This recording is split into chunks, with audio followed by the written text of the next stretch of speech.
Good afternoon dear students. आज हम बात करेंगे प्रशिक्षण आईएएस के ऑनलाइन क्लासेस में करंट अफेयर के मुद्दे पर। करंट अफेयर सेशंस में आपको बर्निंग इश्यूज पर जो भी करंट मुद्दे हैं उन सब का फैक्चुअल और एनालिटिकल जो विस्तार से चीज़ें हैं उसको बताई जाएंगी, ताकि आप अपनी एक अंडरस्टैंडिंग बना सकें कि ग्लोबल लेवल पे क्या हो रहा है, नेशनल लेवल पे जो समसामयिक घटनाक्रम हैं, करंट अफेयर के जो न्यूज़ हैं वो किस तरीके से हमारे सिस्टम को प्रभावित कर रहे हैं और वो किस तरीके से सवाल बनते हैं। इन सब चीज़ों पर मेंस में या प्रीलिम्स में कैसे सवाल बनाया जाएगा, इन सब बिंदुओं पर भी बीच बीच में हम लोग चर्चा करेंगे। तो साथियों, आज का जो विषय है वो रूस और यूक्रेन से संबंधित है। और रूस और यूक्रेन के बीच में जो जियोपॉलिटिकल राइवलरी है, जो भू राजनीतिक प्रतिस्पर्धा है, वो बड़े पैमाने पर देखी जा रही है कि इसमें कॉन्फ्लिक्ट लगातार बढ़ता ही जा रहा है। और अब रूस का एक शहर है कजान शहर, जो अभी हाल में बहुत सुर्खियों में भी था। आप सब जानते होंगे कि ब्रिक्स समिट वहां पर हुआ था, 16वां ब्रिक्स समिट, और उस कजान शहर को निशाना बनाया गया है। 9/11 जैसा हमला वहां पर किया गया है, जैसे 2001 में अमेरिका के वर्ल्ड ट्रेड सेंटर पर हमला हुआ था। कुछ उसी तरीके से 3 ऐसी बिल्डिंगें हैं कजान शहर में, हाई राइज बिल्डिंग्स हैं, उन पर जो है किलर ड्रोन्स का हमला किया गया और उसमें आग भी धधकती हुई देखी गई। और उसके बाद रशिया ने कहा, भाई ये तो बहुत ही गलत बात है, हमें जिस तरीके से टारगेट किया जा रहा है उसका हम जवाब देंगे यूक्रेन को। और यूक्रेन के ऊपर ये बात कही गई है कि इसमें यूक्रेन का पार्टिसिपेशन है, यूक्रेन इसमें इन्वॉल्व है और वो रशिया को लगातार परेशान करने की कोशिश कर रहा है। इसके साथ ही जो हाल के समय में हम देखें कि रूस के जो केमिकल वीपन्स के चीफ थे, यानी रासायनिक हथियारों से संबंधित, या हम न्यूक्लियर चीफ भी कह सकते हैं, नाभिकीय जो चीफ थे उनकी मौत हो गई थी एक विस्फोट में, और उसमें भी यूक्रेन का नाम आया था कि यूक्रेन के चलते ये घटना हुई है। तो ऐसी तमाम घटनाएं लगातार देखी जा रही हैं। यूक्रेन की तरफ से कई बार आरोप लगाया गया है रशिया के ऊपर कि रशिया फास्फोरस बॉम्ब का इस्तेमाल कर रहा है, केमिकल वीपन्स का इस्तेमाल कर रहा है, और वहाँ जो यूक्रेन के सैनिक हैं उनके साथ जाति कर रहा है, महिलाओं के साथ जाति हुई है। जो यूक्रेनियन महिलाएं हैं उनको रशियन सोल्जर्स ने उठा लिया और अपने साथ ले गए। इस तरीके के तमाम प्रकार के आरोप प्रत्यारोप के भी चीज़ें देखी गई और कई दफ़े एविडेंस भी सामने आए कि कैसे रूस ने यूक्रेन के अगेंस्ट में काम किया और कैसे यूक्रेन ने रशिया के अगेंस्ट में काम किया। लेकिन मुद्दा कुल मिलाकर के ये आता है कि ये युद्ध कब रुकेगा, आखिर कब पुतिन इस बात को सोचेंगे, कब कंप्रोमाइज करेंगे, कब यूक्रेन के जेलेंस्की जो हैं राष्ट्रपति, वो कब जो है सोचेंगे कि यूक्रेन की तबाही रुकनी चाहिए, यूक्रेन को अब जो है शांतिपूर्ण तरीके से काम करना चाहिए। तो दोनों देशों के बीच में ये जो युद्ध नहीं रुक रहा है, इसके पीछे जियोपॉलिटिकल राइवलरी भी महत्वपूर्ण है और कई ऐसे देश हैं जो दोनों देशों को चढ़ा रहे हैं कि वो युद्ध में लगे रहें। अगर हम रशिया के कॉन्टेक्स्ट में देखें कि रशिया ने ऐसा काम क्यों किया, क्यों यूक्रेन को लगातार निशाना बनाया और अभी भी लगातार निशाना बनाने की कोशिश कर रहा है और उससे पीछे हटने की कोशिश नहीं कर रहा है, तो उसके पीछे मुख्य कारण ये है कि जब से रशिया को यह आभास हुआ कि जो नेटो फोर्सेस हैं वो अमेरिका के नेतृत्व में लगातार रशिया के लिए थ्रेट बनने की कोशिश कर रही हैं, और कई ऐसे देश हैं जो नेटो में यानी नॉर्थ अटलांटिक जो ट्रीटी ऑर्गेनाइजेशन है उसमें शामिल होकर के रशिया के लिए चुनौती पेश करना चाहते हैं, चाहे वो फिनलैंड हो, चाहे वो स्वीडन हो या यूक्रेन हो। ये सब तमाम देश नेटो में शामिल होकर के रशिया के बॉर्डर पर रशिया के लिए मुसीबत बन सकते हैं। ऐसा रशिया ने जब देखा तब उसने ठान लिया कि भाई एक निर्णायक लड़ाई लड़नी पड़ेगी और यूक्रेन को सबक सिखाना पड़ेगा। तो ये पहला प्रमुख कारण है जिसके चलते यूक्रेन को इतने घातक तरीके से निशाना बनाया गया। नहीं तो दुश्मनी तो यूक्रेन और रशिया में पहले भी बहुत थी, लेकिन रशिया ने इतने ज़्यादा प्रभावी तरीके से, इतने ज़्यादा निर्मम और हिंसक तरीके से यूक्रेन के खिलाफ कभी कार्यवाही नहीं की। जब 2014 में क्रीमिया को भी अधिग्रहण किया था, एनेक्स कर लिया था रशिया ने, तब भी बहुत बड़े पैमाने पर इतना ज्यादती नहीं देखी गई थी जैसा रशिया ने यूक्रेन के खिलाफ किया। जो मानवाधिकार का उल्लंघन किया या जो भी चीज़ें करी गई दोनों पक्षों की तरफ से हुई, यूक्रेन ने भी ऐसा किया। लेकिन अभी जो चल रहा है और जो कॉन्टिन्यूटी देखी जा रही है कि क्यों ये युद्ध इतना लंबा खिंच रहा है और ये कब रुकेगा, तो उसमें एक प्रमुख कारण मैंने आपको बताया कि नेटो वाला जो रीजन है वो है। दूसरी बात ये है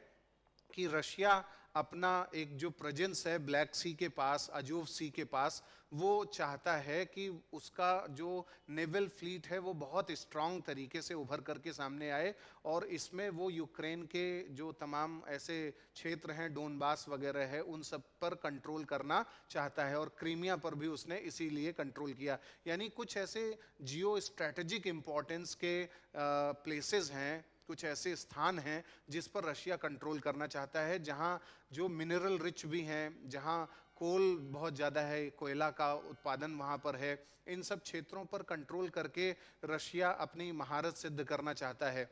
तीसरी महत्वपूर्ण बात है कि दुनिया के तमाम देश, खासकर वेस्टर्न जो पावर्स हैं, वो अमेरिका के नेतृत्व में रशिया को एनिमी घोषित कर चुके हैं। अमेरिका ने अपने काटसा जो कानून है, यानी countering America's adversary through sanction act, उसके माध्यम से रूस को एक शत्रु देश घोषित किया। और शत्रु देश घोषित करने के बाद रशिया ने ये समझा कि भाई ये तो हमारे पीछे पड़े हुए हैं, वेस्टर्न जो पावर्स हैं और उनके मतलब अमेरिका के जो सहयोगी देश हैं, ये हमारे ऊपर इकोनॉमिक सैंक्शंस, मिलिट्री सैंक्शंस, आर्थिक प्रतिबंध लगातार ये सब चीज़ें लगा रहे हैं, डिप्लोमेटिक सैंक्शंस लगा रहे हैं। रशिया के जो डिप्लोमेट्स हैं उनको अपने यहाँ से जो है भेज रहे हैं वापस, या और इस तरीके की डिप्लोमेटिक जो टसल है उसको बढ़ा रहे हैं। तो ये चीज़ जब रशिया ने देखी तो रशिया को ये बात डाइजेस्ट नहीं हुई कि अगर वेस्ट यानी पश्चिमी ताकतें इस तरीके से रशिया को हैरेस कर रही हैं, तो उसे भी एक मैसेज देना होगा यूक्रेन के माध्यम से, यूक्रेन पर हमला करके, कि वो बहुत स्ट्रांग पोजीशन में है और उसका सुपर पावर स्टेटस अभी नहीं छिना है, और उसके पास अभी भी मिलिट्री पावर है, वो दुनिया के महान शक्तियों में से एक है और वो बदला ले सकता है। इस तरीके का मैसेज उसे पश्चिमी ताकतों को और पूरी दुनिया को देना था, इसलिए भी उसने ऐसा काम किया।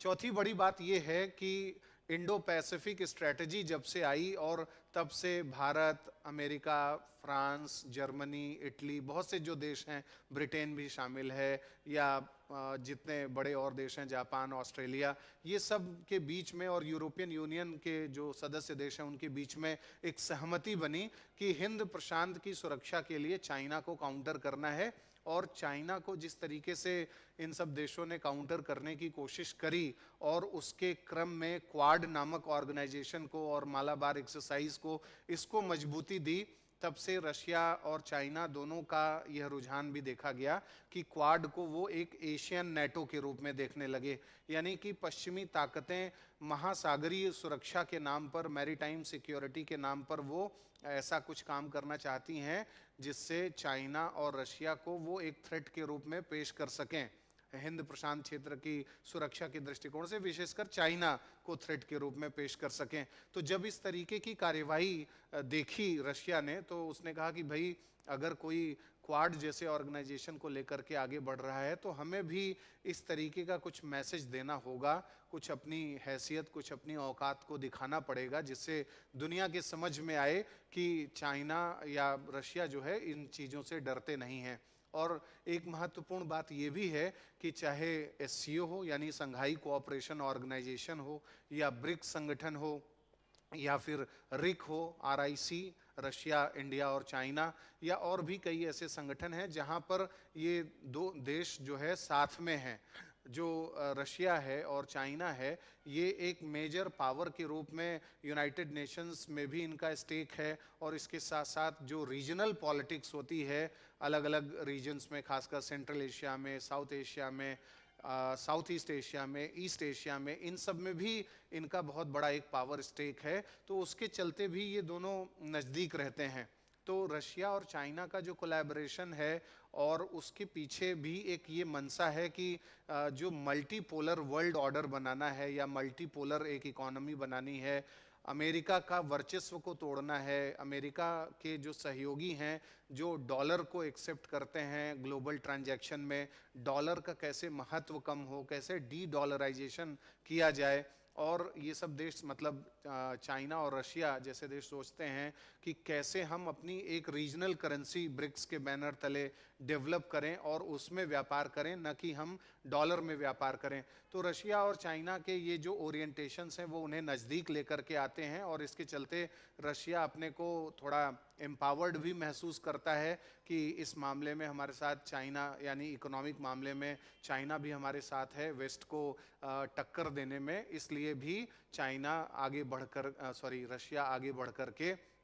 पश्चिमी ताकतों को निशाना बनाता है। तो ये जो चीज़ें हैं इसको ध्यान में रख करके जब हम एनालिसिस करते हैं तो हमें पता लगता है कि सारा मामला जियोपॉलिटिकल राइवलरी का है, यानी अमेरिका और रशिया के बीच में जो तनातनी लंबे समय से रही है उसी के चलते ये सारी घटनाएं देखी जा रही हैं। रशिया के सिक्योरिटी कंसर्न्स हाल के समय में बढ़ गए हैं। रशिया बहुत बुरी तरीके से तमाम चीज़ों से प्रभावित है। रशिया के इर्द गिर्द जो इलाके हैं, खासकर सेंट्रल एशियन कंट्रीज़ हैं जो बॉर्डर शेयर करती हैं, वहाँ पर स्टेबिलिटी रशिया के लिए बहुत ज़रूरी हो गया है। तालिबान जिस तरीके से आक्रामक हुआ है, अफ़गानिस्तान में जिस तरीके से उसने आतंकी गतिविधियाँ करी हैं, ISIS खोरासान, जो खोरासान प्रोविंस में यानी अफ़गानिस्तान के खोरासान प्रोविंस में जो वो अपनी एक्टिविटीज़ को बढ़ा रहा है, नार्को टेररिज्म जो बढ़ रहा है, यानी हेलमंड प्रांत जो अफ़गानिस्तान का है, इन सब इलाकों में जो ड्रग ट्रैफिकिंग बड़े पैमाने पर बढ़ी है,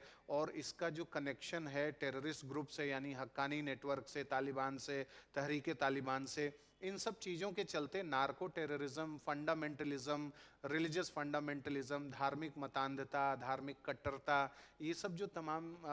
चुनौतियां हैं, ये सब इनकी संभावना सेंट्रल एशियन कंट्रीज़ में और रशिया के आसपास वाले इलाकों में बढ़ गई हैं। इसलिए आज रशिया पर एक बहुत बड़ा क्वेश्चन मार्क भी लग रहा है कि वो अपने सिक्योरिटी को इस कॉन्टेक्स्ट में कैसे इंश्योर करेगा। तो रशिया ने इस पर साफ तौर पर अपना रुझान भी प्रकट करना शुरू कर दिया है। रशिया के जो लोअर हाउस है, यानी जो उसकी संसद है जिसे हम डूमा कहते हैं, उसमें एक बिल पास हुआ है, और उस बिल में कहा गया है कि तालिबान सरकार जो अफ़गानिस्तान में नेतृत्व कर रही है, रूस उसे मान्यता देने जा रहा है। अभी दुनिया के किसी देश ने मान्यता नहीं दी है तालिबान सरकार को, क्योंकि तालिबान को सब आतंकवादी संगठन मानते हैं। लेकिन रशिया जो है इस मामले में अब बिल्कुल कंफर्म्ड माइंड के साथ सामने आया है कि उसे जो है तालिबान को जो है मान्यता देनी है, डिप्लोमेटिक मिशन चलाना है, डिप्लोमेटिक रिलेशंस बनाने हैं, और इसके साथ साथ जो टेररिस्ट की लिस्ट है यानी आतंकवादियों की जो सूची है उससे भी तालिबान को रशिया ने बाहर निकाल दिया है। इसका निर्णय किया जा चुका है संसद में, और ये यहाँ पर ये भी देखा जा रहा है कि आगे सीरिया में भी इस तरीके का काम रशिया कर सकता है, क्योंकि रशिया लगातार ये सोच रहा है कि ऐसे जो इस्लामिक टेरर नेटवर्क्स हैं जिनका आतंकवाद का एक इतिहास रहा है, वो सब हमारी सुरक्षा के लिए खतरा बन सकते हैं। तो अगर उनसे अच्छे रिलेशन रहेंगे तो हो सकता है रशिया की सिक्योरिटी पर कोई आँच ना आए। अगर तालिबान के साथ अच्छे रिलेशंस उसके रहेंगे तो तालिबान और उसके जो अलग अलग घटक हैं, जो टेररिस्ट ग्रुप्स हैं, वो रशिया पर जो है टारगेट नहीं करेंगे, या सीरिया में जो नया रिबेल ग्रुप जिस तरीके से काम कर रहा है वो भी फिर रशिया को टारगेट नहीं करेगा। तो सीरिया को भी इसीलिए जो है मान्यता देने की बात चल रही है रशिया के स्तर पर। तो ये जो चीज़ें हैं इससे ये पता चल रहा है कि आज राष्ट्र अपनी सुरक्षा के प्रति जो अपने आत्मरक्षा है उसके लिए बहुत ज़्यादा सतर्क हो गए हैं, बहुत सेंसिटिव हो गए हैं, संवेदनशील हो गए हैं, और इसके चलते वो निर्णय ले रहे हैं। तो रशिया भी इस दिशा में गंभीरता से सोच रहा है और अपने रिलेशंस को रीडिफाइन कर रहा है, किस देश के साथ उसे कैसे रिश्ते रखने हैं, किसके साथ कठोर रिश्ता रखना है, किसके साथ लिबरल होना है। ये सब रशिया का जो लीडरशिप है, पुतिन का जो लीडरशिप है, उसमें सामने आने लगा है। तो ये चीज़ें स्पष्ट रूप से बताती हैं कि अगर जियो पॉलिटिकल राइवलरी के क्रम में पावर पॉलिटिक्स की चीज़ें लगातार होती रहेंगी और उन्हें प्रमोट किया जाएगा तो दुनिया में वॉर, अलग अलग war crimes, war against humanity के खिलाफ अपराध, जो प्रिजनर्स हैं, युद्धबंदी हैं, उन सब के खिलाफ कई प्रकार के अपराध, महिलाओं के खिलाफ अपराध, एथनिक क्लेंजिंग, निर्जातीय जो संहार है, जेनोसाइड है, ये सब तमाम चीज़ें लगातार बढ़ती चली जाएंगी। और जब राष्ट्र बिल्कुल गुडविल के साथ इस पर निर्णय लेंगे कि नहीं, ग्लोबल पीस और ग्लोबल सिक्योरिटी के लिए कुछ एक कॉमन सहमति बने, एक ऐसा पैक्ट हो, कंसेंसस बने जिस पे राष्ट्र मिलजुल करके काम करें, तब जा करके समाधान देखा जा सकता है। तो यही मूल प्रकरण है जिसके चलते रशिया का जो